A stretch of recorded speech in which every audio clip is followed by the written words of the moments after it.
Namaste, everyone. I'm going to give you Kundalini Yoga for releasing resistance towards fulfilling your creative destiny. Your creative destiny is your highest fulfillment in this lifetime. Creative destiny has to do with your mastery of the spiritual, mastery of the material. And that's where we experience balance, equilibrium, the 0 point, the neutral state. And that's where the creativity begins to develop, and we begin to embody this creative energy, this sort of exalted, ecstatic state of being on earth while connected to the spirit. So the resistance towards fulfilling the creative destiny shows up as, I am not good enough, I am too weak, I am too far gone, opportunities will be presented to you and you will sabotage, you will delay, you will say, now that's not for me, even though you know in your heart that that is going to unlock a greater life force within you, right? So all the time we are being given opportunities, right? Subtly. It's just a lot of us in this society, coming out of the dark age, we're desensitized, but the subtle body is how we're able to connect with these messages that basically direct us towards opportunities for us to experience our creativity, right? And the practice and the participation, right? So a lot of us, the resistance shows up differently, right? And that's why we work so much on these particular postures that are not necessarily easy, right? Holding your arms up for 11 minutes, for 22 minutes, 31 minutes in a particular position that is not necessarily comfortable is a way of breaking through the resistance, right? We call the mind over matter. And in this human condition, we have shame, judgment, feelings of not being good enough, and we're presented with limitations, right? But creative destiny is not within that dome. Creative destiny is actually quite expansive. And in order for us to grab the sort of velocity and take part in that sort of magnetic velocity of the creative destiny, we have to we have to expand ourselves. We have to really spin the chakras, right? We have to start to connect with the spiraling of the Merkaba, the spiraling of the spine, the spiraling of your energy, right? In order for us to be receptive, right? So there's resistance and there's receptivity, right? So all of us, our subtle body, it's really the subtle realm is in where we get the entryway to these big ideas, right? And a lot of these big ideas that many individuals develop over time, such as scientific ideas, any idea that has to do with the Renaissance, right? Either scientifically, artistically, even with technology, methodology, sort of a Renaissance within spirituality, philosophy, really any area. There's usually a subtle activation that basically becomes the entryway, right? In which we can either be receptive to or we can resist, right? And those who resist, it's kind of, there's a feeling of something dragging on, right? And that's why we work a lot on the sort of character shift, right? Because when we have this character to us, we're not so easily intimidated by the subtle realm, right? If we didn't have this sort of charactership through working on, with meditation, self-psychology, Kundalini yoga, right? Yoga is union with self. It's not just about exercise. It actually is about you're developing a character, right?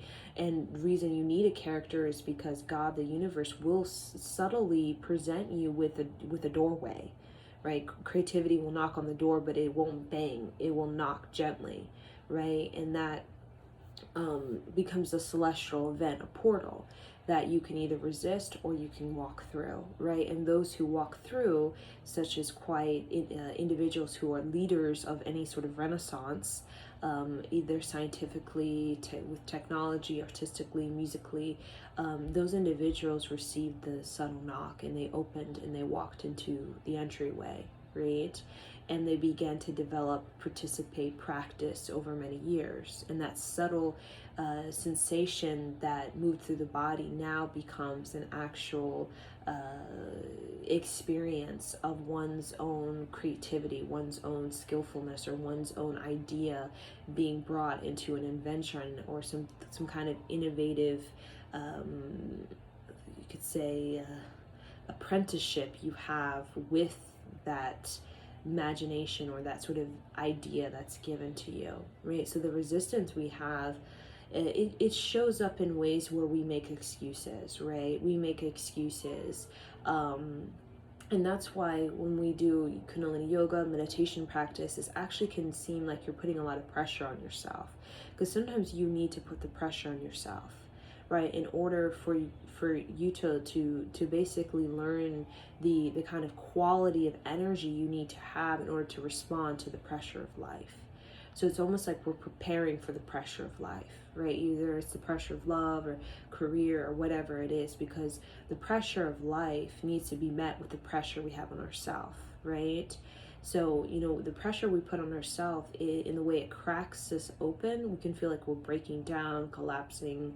Really, we're cracking open and connecting with a deeper energy, right? So when you feel the pressure, a lot of times you'll see a meditation practitioner of meditation or yoga.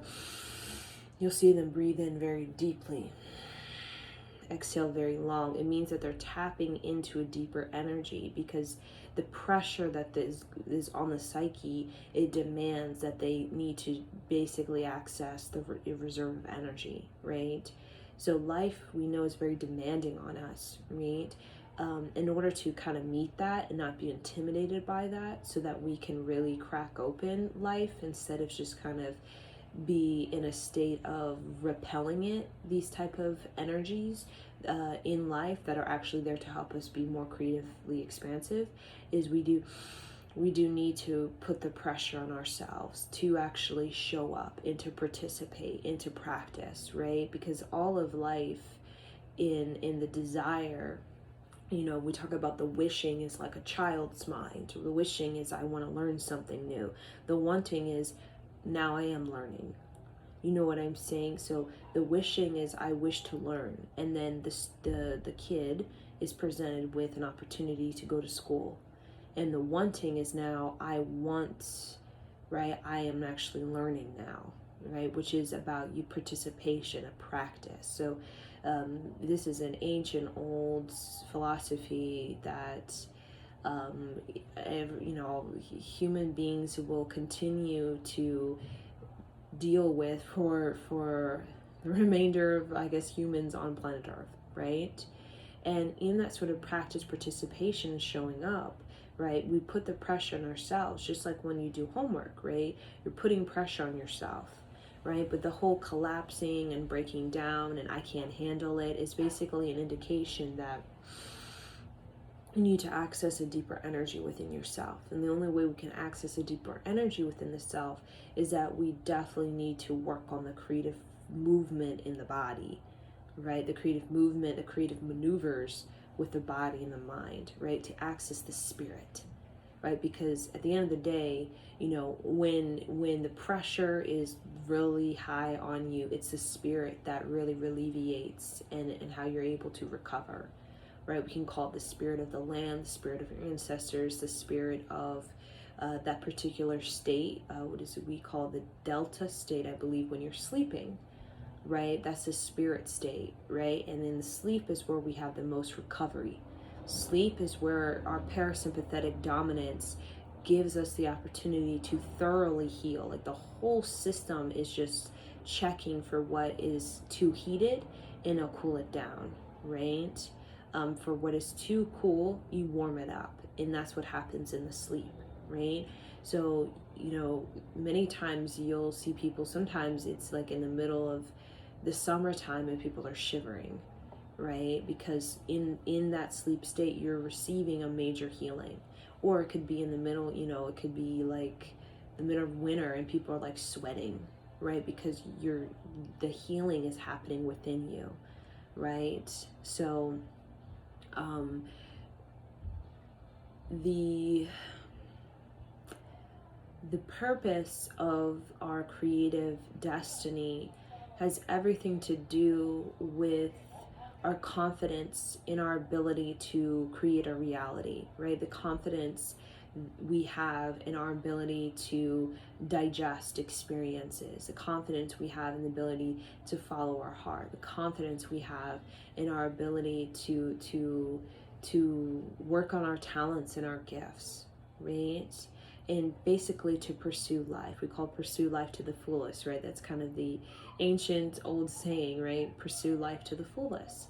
But for us to do that, we definitely do need to build up a character, a caliber, and a commitment, right? And resistance comes from that human condition, that the shame, judgment, feelings of not being good enough, where basically we can make all kinds of excuses, we can make all kinds of reasons why I shouldn't show up, or why I shouldn't do this, or whatever it is, right?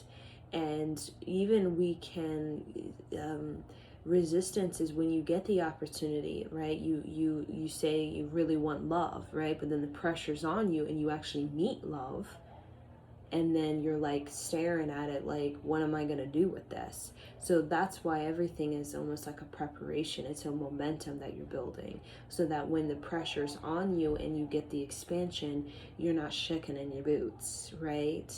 It's like you have confidence to actually grab it and to understand that you are expanded enough to be able to drop into that expansive that very fast velocity, and not lose your head and just feel like you're spinning, right, in a way that you can't handle it, right? Because expansion is very quite fast. There's a sort of velocity to it, right? Consciousness has a velocity to it. So that's why when people channel, such as myself, channelers can speak very fast. Channelers can give you transmissions that are very, very expansive in the way that the subtle activation of it, some people are like, whoa, like it goes in one ear and out the other, right? Or it goes above your head. It's because the spin of it, right? The information, there's a sort of velocity to it that in order to grab that velocity, you have to speed up in the way that you're processing. Your digestive ability has to speed up to be able to be in that kind of that speed of information, right? So in the fifth dimension, such as concepts such as prosperity, reciprocity, divine partnerships, higher creativity, divine healing, inspiration, these type of concepts, when you interact with it, there's a sense of a velocity that speeds up, right?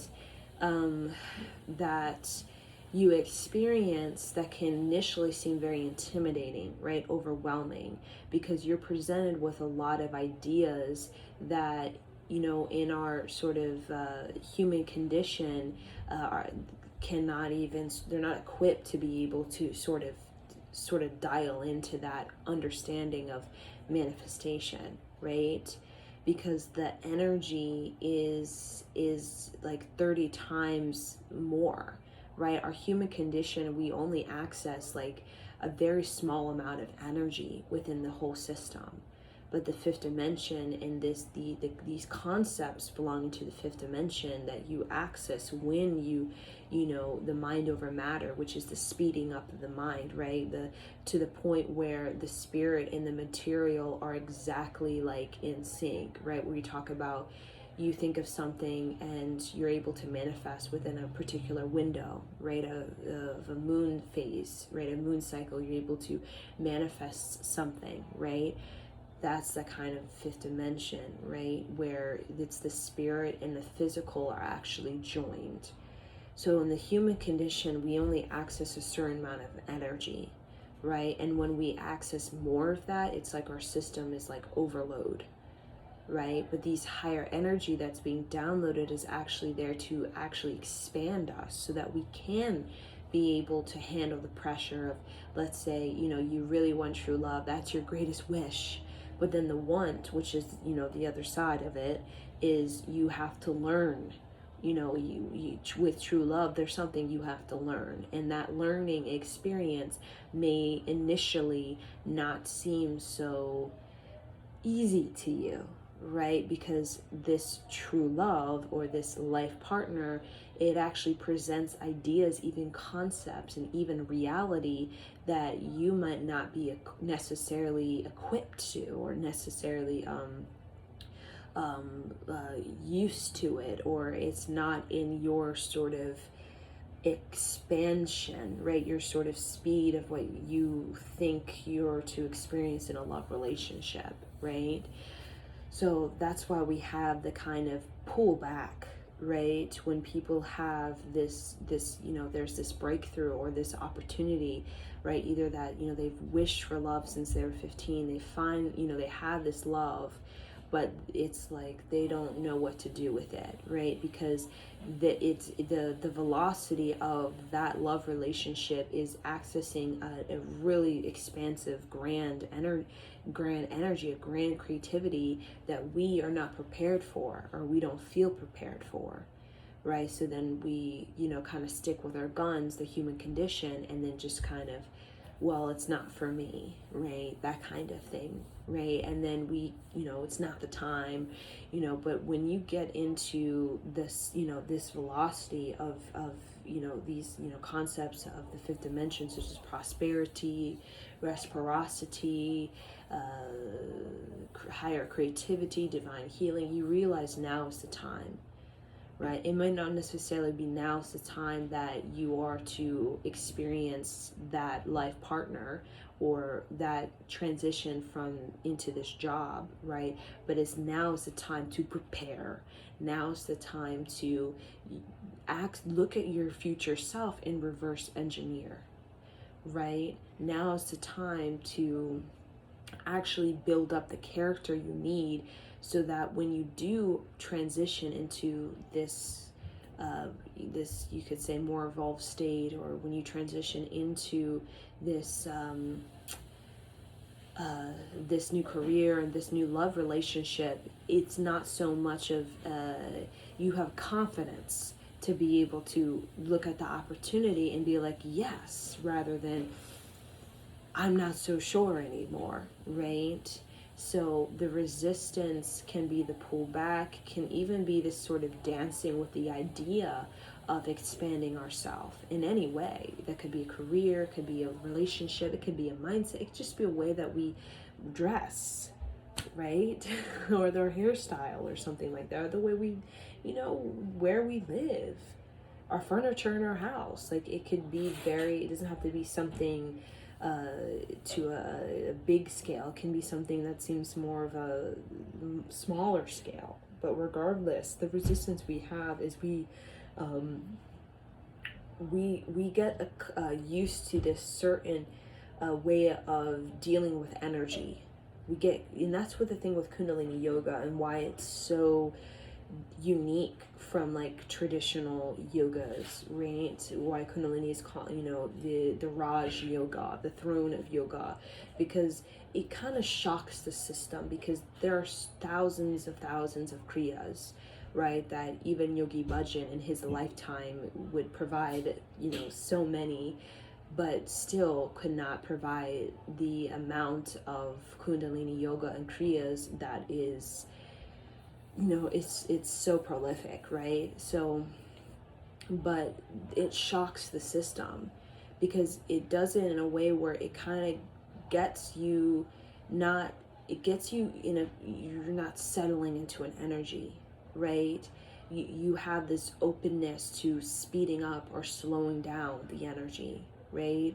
It gets you in this sort of a ability to deal with your expansion, right? Either that's speeding up or either that's slowing it down, only you will know, right?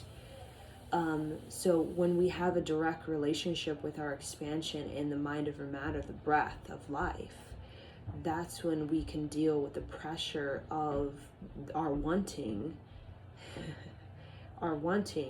right? And be able to have the energy adaptivity to go with it, right?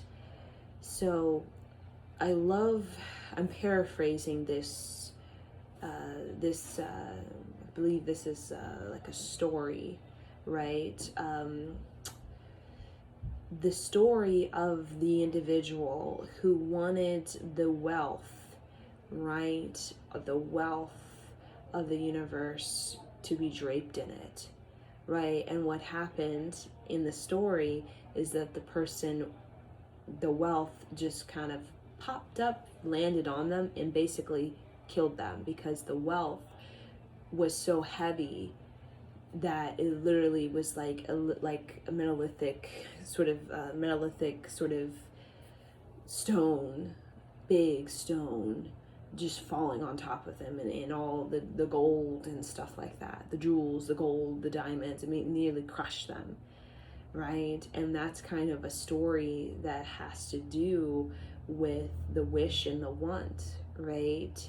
The want has everything to do with our participation and our strength, right? So, we say, I just wish for true love, real love, life partner, but that's going to require you to have a strength of your heart, right? We can say, I want this, I wish for this type of, money.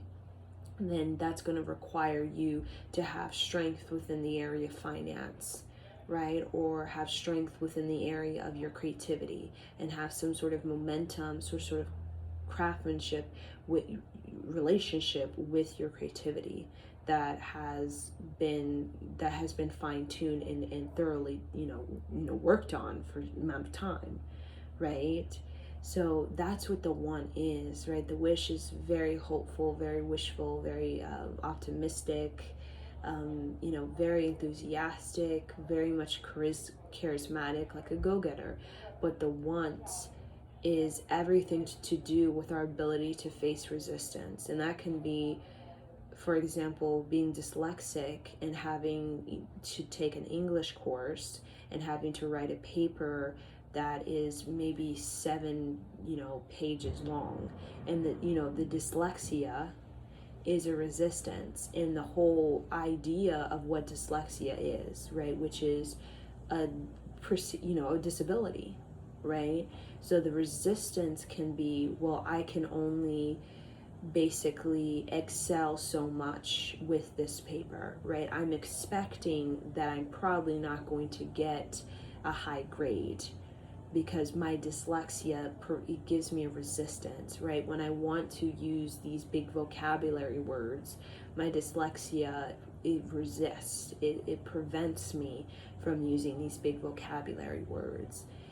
But the thing with Kundalini yoga, and why it helps with all, sort of disabilities, of when we think of dyslexia, or even, ADD, ADHD, and these type of resistance to really expanding ourselves. Because let's say we've only written a 4-page paper, and all of a sudden we're 7-page, right? That is a major expansion. That's a pressure.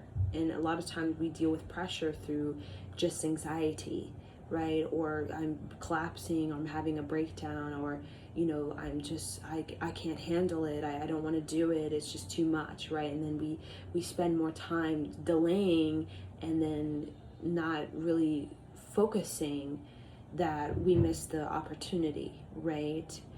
So so with the relationship we have with resistance, it's very important, because it can either give you confidence, or it can either give you this anxiety, right? when people have the relationship with resistance, this anxiety, basically they're very reactive to anything that presents them an expansion or speeds them up or slows them down in some way, right? Which is reactive to that something that's going to expand them. Maybe, well, not for me, not the time, these type of things. But it's presented to us for a reason. Just like, going from learning this, going from 8th grade to 9th grade, there's a sort of order to it, right? It's not random that, oh, I'm going into the 9th grade, or I'm in English class and now all of a sudden I have to take Spanish class or German class or French class, right? There's an order to it, right? And just like these opportunities were presented, even if they seem subtle, even if we're not even paying attention, and they just go right by us, they tap, and then they never tap again, and we wake up like, huh? And then we go back to sleep. Everything, when you develop the sensitivity of yourself, you start to pay attention to these little, and you're like, oh, let me see, there's some kind of energy that wants to come in, right? There's some sort of message that wants to be received that's going to help me to deal with my expansion in a way that is a little bit more fine-tuned, right? Rather than dealing with it from, our own evolution from a state of anxiety, and then the resistance just gets more so and more so, right? To our own feelings and love. For a lot of people, who want love, the resistance can be one's own feelings, right? It's they say, why am I not meeting the one, or something like that, right? But then the resistance is that, God can give that to you, and if you don't have the emotional strength, then what's the point? You're just going to resist it, right? So that's why a lot of times we're given opportunities that are necessarily what we are thinking is it, right? We all have this great expansion, but we don't realize that there's a kind of, we need to have a relationship with different forms of expansion, right? And how we deal with, kind of create a relationship with expansion early on is creating a relationship with our embodiment, with our character, right? The first thing you must have for even your creative destiny is a sense of character.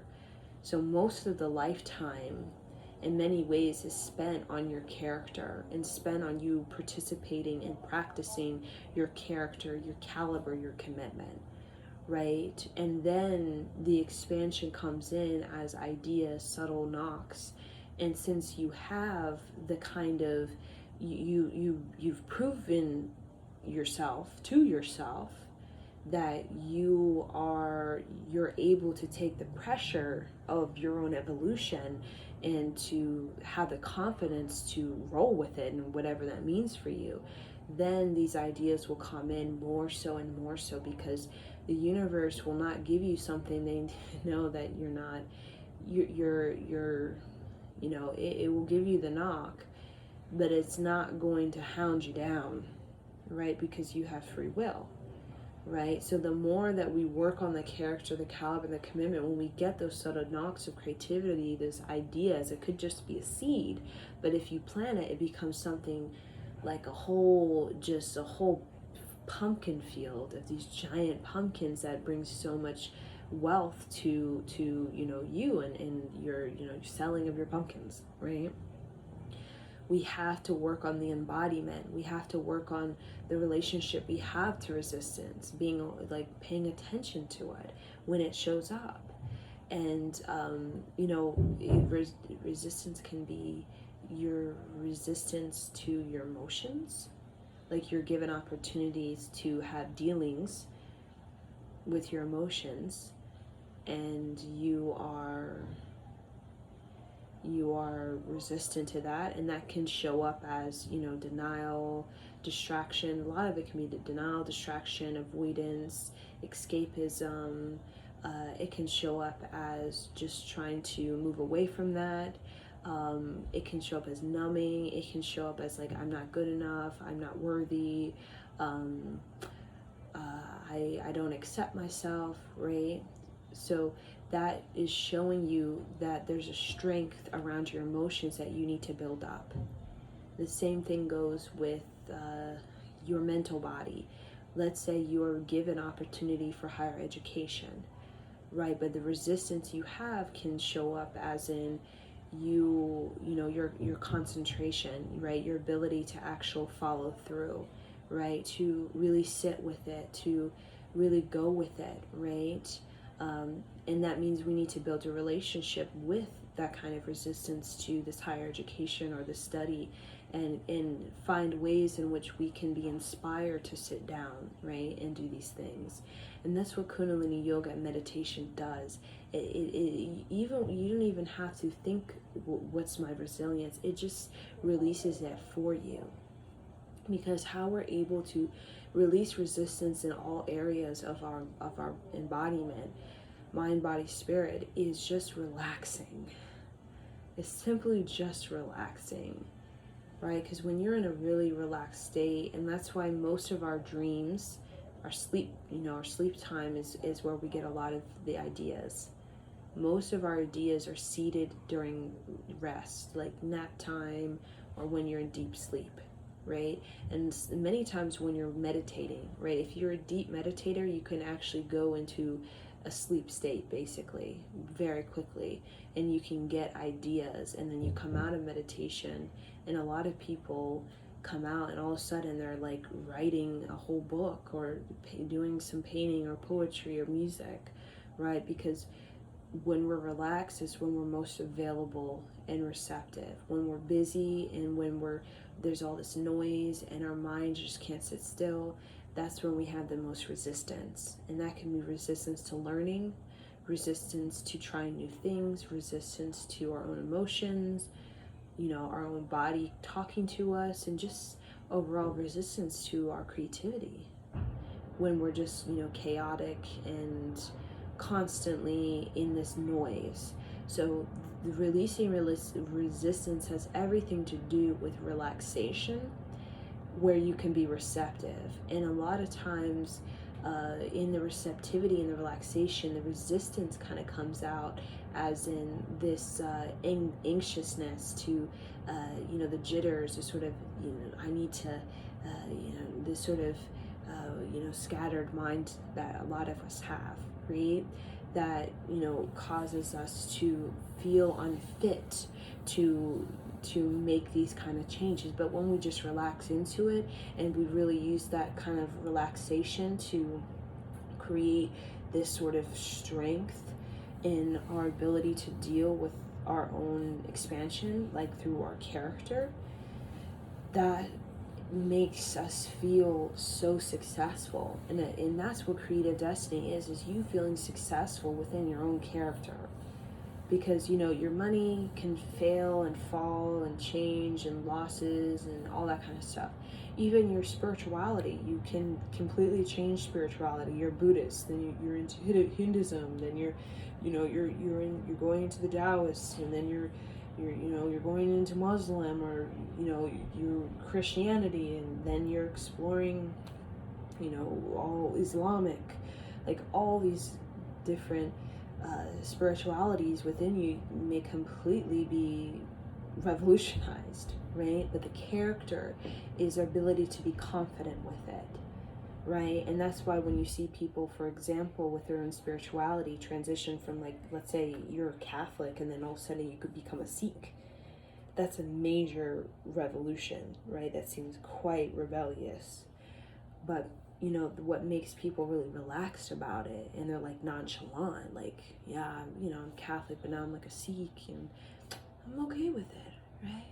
They're just kind of cool, is because they're confident about their character, right? Their character, because they've been working on that character, which is your relationship with your expansion, your relationship with your creativity, your relationship with energy, and going where energy is creating a movement of inspiration. And that movement of inspiration will lead you to different areas of your life experience, right? So the movement of inspiration, and you may gain the download in for example, you're Catholic, and then all of a sudden you get the little subtle knock, right? And you answer it, you let it enter in your life, and all of a sudden you're getting this motivation to the seek, right? And you follow that, and it gives you a sort of additional download into your consciousness that helps you to become fuller within your embodiment, right? And that's why we're drawn to different things on this diverse planet, is because we want to have a fuller embodiment, right? And there's nothing fuller than embodiment than somebody who was like a Catholic, and then now is a Sikh, or now is a Buddhist, because there's a quality of you can say, of the mind, the fine-tuning the mind by taking on these different perspectives or philosophies or religions, right? Because what it does is it moves the mind to think in ways that are more adaptable, flexible, and also the sovereignty of the mind. So with our resistance, we're going to work releasing it. We're going to work on the relaxation of the body, right? Because again, when it's like we get the love of our life, but then we're just so full of so much anxiety and all these I'm not good enough, or it's not the time, and these type of things.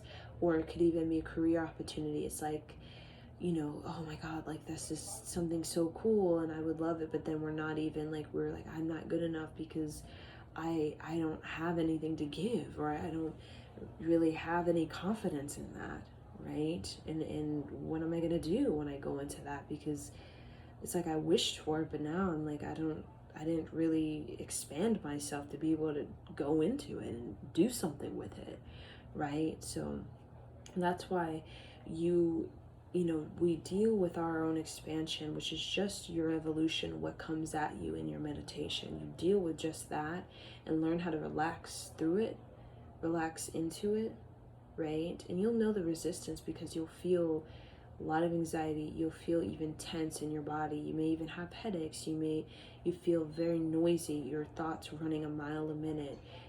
You'll constantly be feeling, you'll be doubting, and you'll be second guessing, and you'll be questioning your initial intuitive message, meaning you'll get an intuitive message, but then you'll doubt it. You'll be like, that's not right. That's too good to be true, right? Or, then you'll just fill up more noise and then more confliction within you, right? So when you relax, it's like you allow that expansion happen naturally, and just simply allow that participation in that practice to be something of joy. Even if in a lot of Kundalini meditation, even if it's something that's quite vigorous or quite demanding, that's why you have the breath. The breath gives you joy, right? When you're doing something vigorous or something that's very demanding on you, and you're doing it consistently, and you're like, right? And that could just be, if you had a habit or behavior and you want to break it, you bet you're going to have to be consistent with a new habit or behavior. And the only way to psych yourself into doing it is you have to make it joyful. You're never going to want to break a habit or a behavior if you think it's just going to be miserable the whole time while you're going into the, changing it. No. So that's why we have the breath, because in some of the Kundalini yoga, who in the hell wants to put their arms above their head for 31 minutes? I mean, that's just the thought of that makes us cringe, right? But we put joy into it. We put mantra, we put the breath into it. We put companionship, right, around it, because it makes expansion, let's say from a habit or behavior that you really want to break through in this life or break through, it makes it joyful because you have the breath. So when you are experiencing the resistance of like, hell with this, like this is just too much, you can use the breath to give you some joy, right? And that breath, it gives you the purpose of why you're doing such thing, why you're doing your sadhana, why you're doing your yoga, your meditation, why you're, breaking through this habit or the behavior, is because there's a sort of caliber or sort of character commitment that you're wanting to have, that you're required to have in order for you to access this particular creativity, that you need to have a particular vessel to be able to pull it in, right? So every planet in our solar system, every solar system has to have a particular magnetic attraction, a magnetic character caliber and commitment to its own vibratory field, right, in order to sustain itself and to be able to magnetically pull and resist the neighboring planets, right? Or if there is no order to that, there is no character caliber commitment to each of the planets, then they'll be pulling each other in, they'll be colliding, they'll be pushing each other apart, and that kind of thing. And then there would be no expansion. It would just be all kind of, just in the wind type of thing. So I wanted to discuss about the resistance to our desire, right? Because the resistance we have to a desire, it's something we must work through. And a lot of our sort of yoga and meditation has a lot to do with the resistance, which has to do with your tension around that want, right? The tension you have. Like, for example, let's say you're going to school, right? And you're like, you haven't been to school in a while, right? It's been 10 years or something. You're going to community college. And the thought of going through all, like, looking at the scholarships and, like, signing up and then looking for your classes and then, having to get look for your advisor, and you get really anxious, you get really tense, you're like, I don't think I should do it.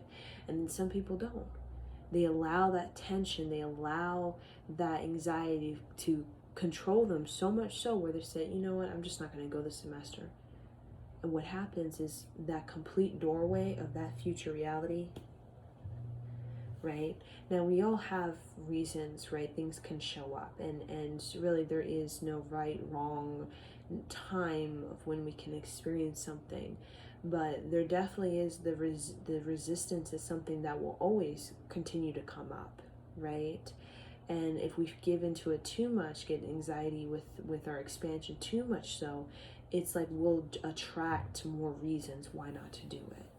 You know what I'm saying? So it's like last time our resistance, this was the reason, and then now this resistance, this is the reason why we're not feeling confident enough to move forward with this idea. And it doesn't even have to be you putting it out there and, like, your book. It may not be the time, and that's fine. But the resistance can show up as, not even putting energy into it is a no-no. You want the momentum. So even if you don't go to school that semester, the momentum is you're preparing, you're setting yourself to be even better for when you show up in the next semester. You're getting yourself even more organized and ready for the next semester, right? So dealing with our resistance has a lot to do with dealing with our own confidence to be able to, have a relationship with with resistance. And the other end of resistance, when it comes to going to college and you're kind of like, you're really anxious, and you're like, I don't know if I'm good enough to expand. I'm taking an algebra class. I don't know if I'm good enough or have what it takes or strong enough to have that expansion within myself. The resilience is the resistance in the sort of exercise of it. It's the resilience, right?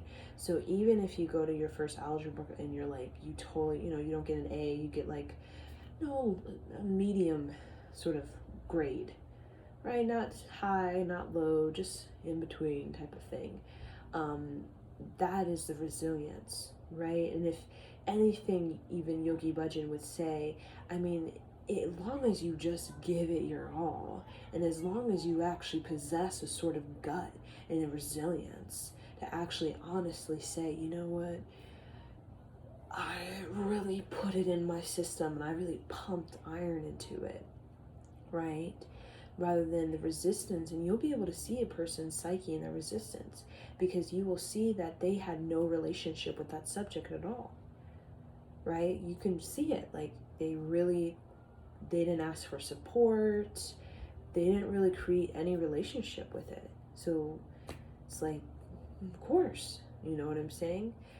You're gonna feel not so good after, right? You finish the course or something, because we can there's a relationship we can have with every single subject on this planet of interest, either to geology, archaeology, anthropology, like all these subjects. You may not be interested in this life, that's fine, but if you're drawn to it, right, or if it's something that just comes past you, you can have a relationship with it, and it can build, it can enhance your mind's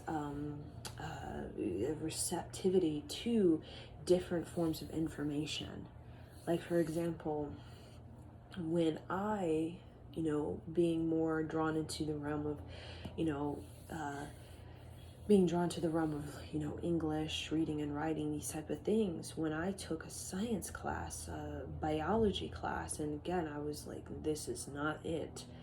The resistance, right? But the resilience was, you know what, I'm just gonna try my best. And I have no idea how to pronounce any of these scientific words. I mean, I can't even spell them, really, right?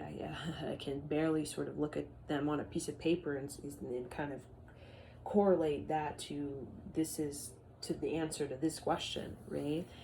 But the resilience, when you create that relationship and appreciation, if that's all you can get is just appreciation for that subject, right? Even if the whole biology, you're like, I didn't get anything, but there was one area that you really liked, just one area. And for me, it was about the whole utero type of, I was fascinated by the utero and the whole fetus and the development of that within within animals, right?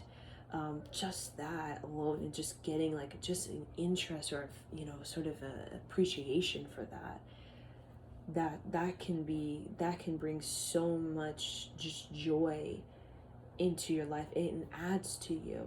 So when I went into that kind of resilience I used in the whole semester, passing, sort of a medium grade, right? Because sometimes your enthusiasm actually will get you through. You think, it's your enthusiasm really that can actually help you a lot, is your enthusiasm, your willingness to actually be very confident with it, and confident with your brain and your brain's ability to read and kind of sort of put things together, because your brain is actually kind of very, very smart about different things, right? So that that sort of awakening, that expansion that happened, right, that actually created and heightened my creativity towards the area that I'm more inclined to be good in, right?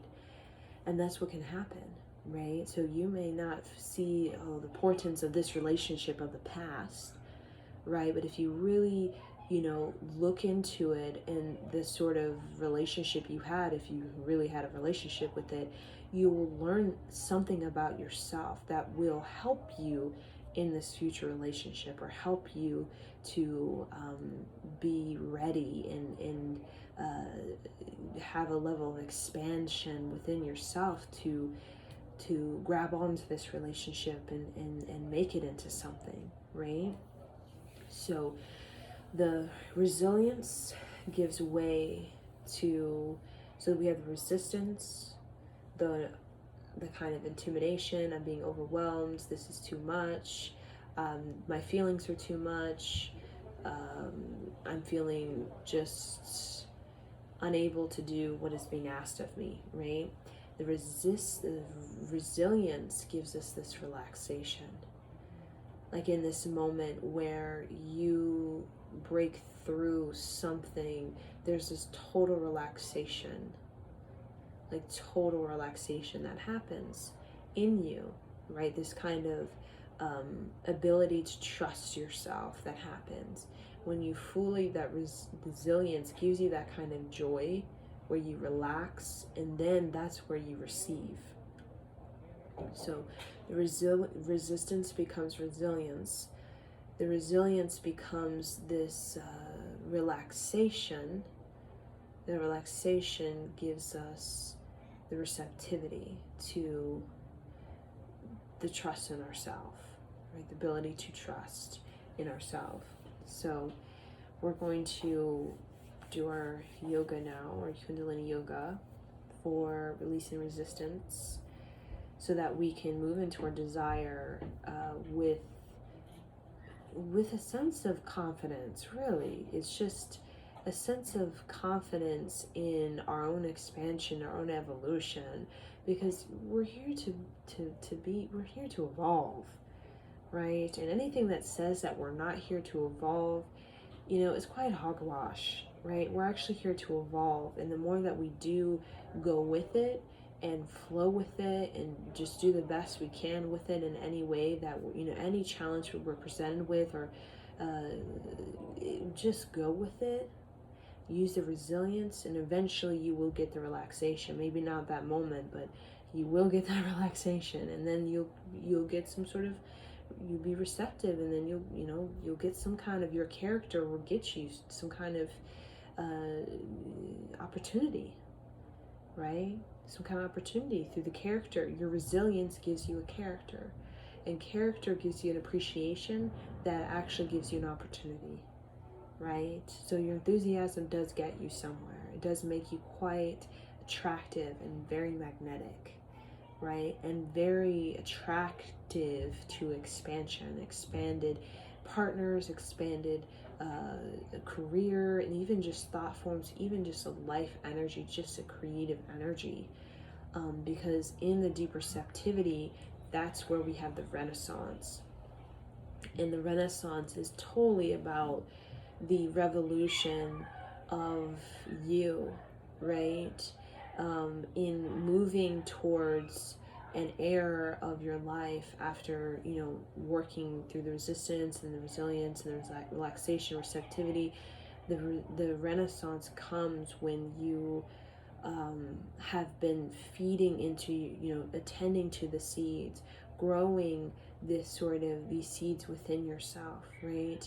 Of your potential, and following it through and caretaking for it, right? And that's when you see the kind of, right, this sort of great enthusiasm, this great faith, and this great sort of dedication that really shows up as the creative destiny. When you see that kind of renaissance in somebody, you know that they have navigated through resistance within their own self and their own life, and in their childhood and society and culture and ideology, and all the kinds of setbacks and delays, and all the kinds of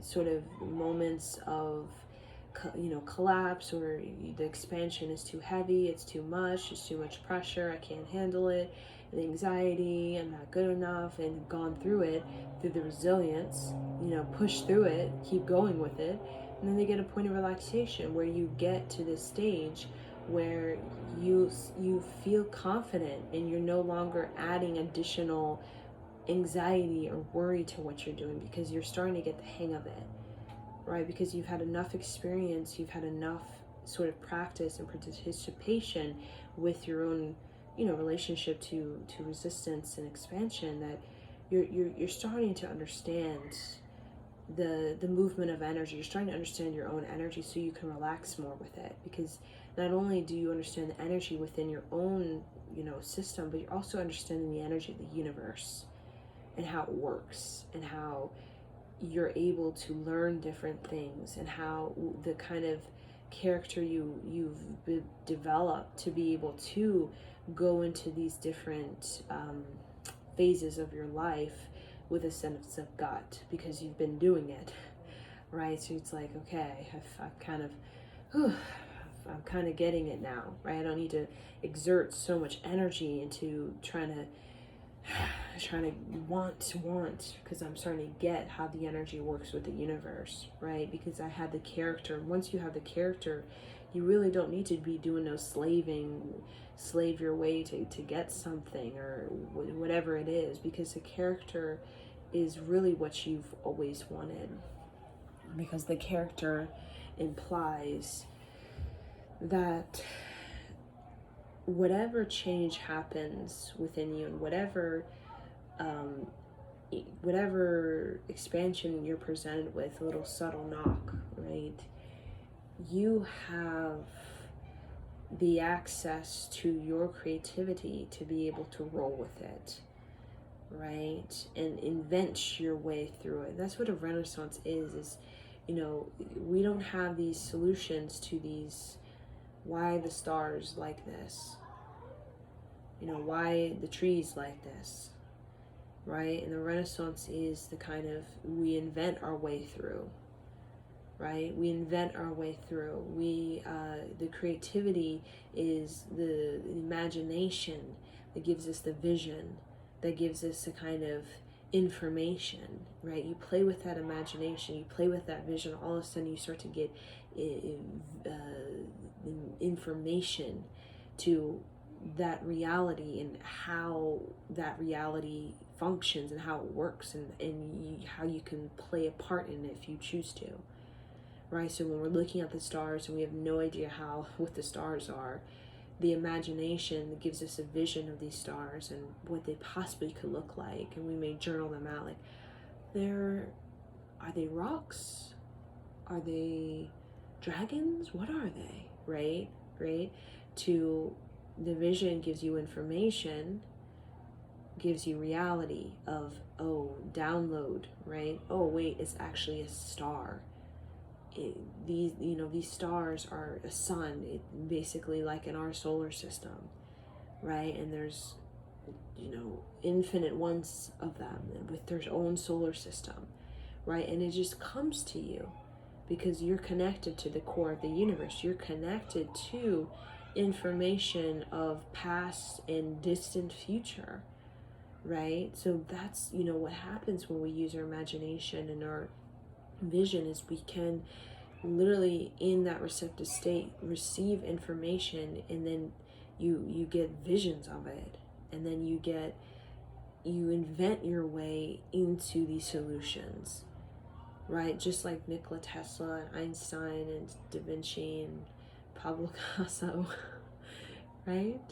Basically, they had no idea in many ways what they were doing. They were just trying to invent their way through, and hope that their imagination and their vision, and as well as their education, will be enough for them to actually be able to hold that really high caliber of information that they're trying to pull into their into their mind. That they're just hoping for the best, hoping my imagination, my vision, my kind of education, hoping that it will be able to unlock this information within me, and give me the reality of this solution that I'm looking for, right? So in many ways, this Renaissance it feels very much just kind of happens, like miraculously, right? People just get the information, they just get the download, and all of a sudden it's just, the solution just comes like that, right? After many years of, like, Einstein or Nikola Tesla constantly just challenging your mind and constantly imagining and visualizing and kind of constructing and reorganizing and reinventing this reality within yourself, right? That gives you the actual solution, right? To whatever equation or whatever kind of um, expansion that you're wanting to tap into. So that can apply even to expansion of love. It's to use your imagination, your vision, to imagine what, this love is, the feeling of it, the taste of it, the kind of, sensation of it. The vision is upholding a vision of it, which is something like sacred, something like, okay, I'm confident in this. And then the information will come to you, meaning the information on how, you can prepare and practice and participate in this type of love relationship. So, it's like, whoa. And then the reality, right? You get the information. The reality is when you start to see that you're relaxed about it. When this love relationship happens in your life, you're relaxed about it because you've already set yourself up for success with your character, right? And a lot of things is before you even get the download of like Nikola Tesla and his kind of technology of some future Earth. Before you can even really get that, is you have to have some sort of character in the way that you're confident about receiving this information, right? That with the expansion, right? So a lot of people, the resistance to their own expansion shows up in the way that they allow the way they allow the Renaissance to happen with them, which is the great evolution of their thinking and feeling and sensations, right? That we really are hungry for. That's your creative destiny. And that's why these people, Nikola Tesla, Einstein, Da Vinci, I mean, some of these people were straight up broke. Some of these people, I mean, they went through a lot of resistance. Like some of these people like straight up were in jail, prison for their ideas on, their in space and space travel, and the sun is the center, and Earth is not the center of our system, right? And there's a lot of resistance, and some people spend almost a majority of their life in the resistance, but the resilience is how a lot of these people able to crack it open, right? Crack it open. And the relaxation is the Renaissance comes in. And that Renaissance comes in the moment where you are completely in this elegant, graceful state of, whoa, this character I've built over many, many years of this resistance with my own expansion and having to uphold a level of resilience has granted me this kind of expansion of creativity within the channels of my own embodiment. That's what it is. So